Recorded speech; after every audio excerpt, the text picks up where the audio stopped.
Nosferatu, the 1922 silent film that crawled so Dracula could sparkle a century later. It's the granddaddy of vampire cinema, back when horror didn't need jump scares, CGI bats, or dialogue, just a bald dude with bad posture and worse dental hygiene creeping around like he's late for his own coffin.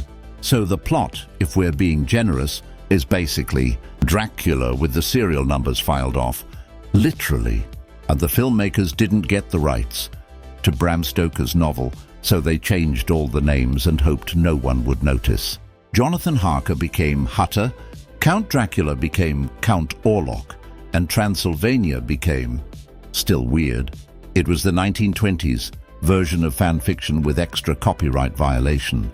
The story starts with Hutter, a real estate agent whose red flags could fill a parade, deciding to visit a mysterious count in the mountains to close a property deal, because nothing says smart career move like taking business trips to castles that look like taxidermy, museums run by Satan.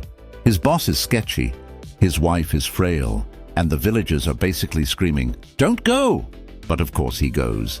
Enter Count Orlok, a Nosferatu, which is fancy German for rat-faced creeper who needs sunlight and a toothbrush. He's pale, pointy-eared, and looks like your anxiety personified. He signs the deed, sees a picture of Hutter's wife, and immediately decides, yeah, I'll take her and the house. Classic real estate transaction. From there, Orlok travels to Hutter's hometown, bringing with him a plague of rats, death, and enough awkward silence to fill 10 soundtracks. People start dying, the town panics, and Hutter's wife figures out the vampire's weakness. Not garlic, not crosses, but daylight and female determination. She basically sacrifices herself to keep Orlok distracted until the sun rises. And poof! He disintegrates like a goth who forgot sunscreen. The end. No sequel, no post-credits scene, just grainy footage of a nightmare that became cinematic legend.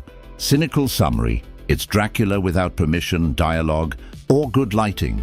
Just one guy making human contact faces for 90 minutes. Moral of the story: never trust a man who lives alone in a castle and emails you after midnight, or in this case, sends bats. In short, a pointy-headed vampire moves to town, eats half the population, and gets cancelled by the sun. Silent cinema's most haunting message? Even monsters need SPF.